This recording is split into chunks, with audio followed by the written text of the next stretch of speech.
I-excite ako. Balikan natin yung basurahan kasi may nakita akong something nung nagtapon ako ng diaper ni Lola. Tara, samahan niyo ako.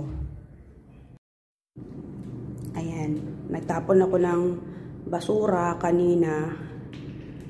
O nagtapon ako ng diaper ni Lola kanina. Tapos ayan yung nakita ko. Inurong ko kasi siya kasi nakahalang yung posturan niya. Nung abutin kong ganyan, mabigat. So sabi ko, ay, may laman to. Ayun na nga, binuksan ko. Tingnan natin mamaya. Pakita ko sa inyo. Ito yun siya. Ayun. Tapos, buksan natin. Ayun. Kung nakikita nyo, ayan yung laman. 4 na mangkok. See? 4 na mangkok.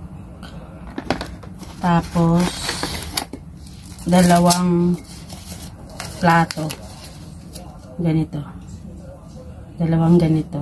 O, diba? Ang ganda-ganda. Tinapon. Tapos, may 8 pieces na wooden chopstick. So, yan yun.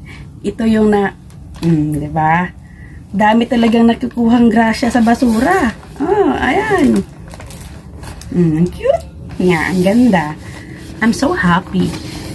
Don't worry, nilinis ko muna yung karton bago ko talaga siya binuksan. Kasi diba, nakabalanda dun sa basura. So, kayo dyan. Kung may mga backdoor kayo, tingnan-tingnan nyo na. Paalam! Ang ganda na napulot natin. Bye!